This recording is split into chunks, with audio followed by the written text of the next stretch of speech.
So, nandito ako sa loob ng mini chapel ng Malacca, Malaysia. Boundary go to Kuala Lumpur, Malaysia. So, yeah. So, this is how the church looks like. And it's look like a church in Texas with a high boots, knee-high with, you see the open door like that. You don't know, I don't know how to explain it.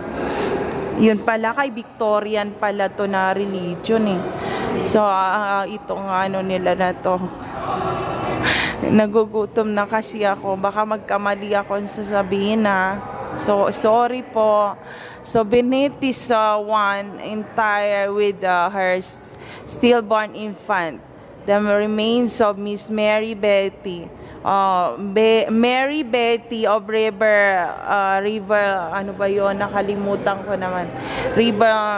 Riverdale. So si Miss Mary Betty ay naging karelasyon pala siya ng Riverdale na pastor, na politician, na makikita yan sa iba pang mga movie. So, oh my God, ito na. Kung nanonood kayo mga movie na yon, ito na sila.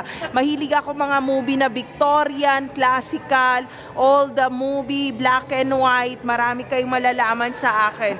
So, ito na. Favorite to ni Hero ni Gabi na mga, Mami, we watch the black and white. So, yan. Ito na yon.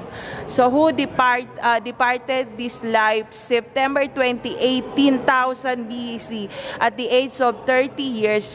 Her disconsolate husband has crafted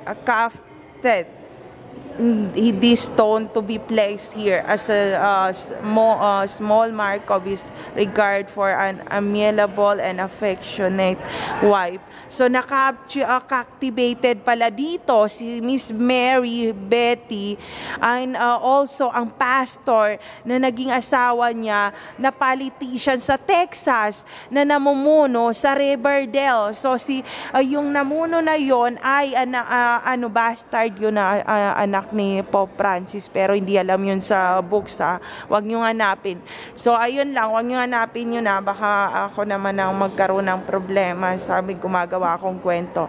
So yan, to be continue tayo and magmumove on ako sa another state dito sa Malaysia. So ayun, babay muna dito. Ang ganda, very Victorian ang kanilang church.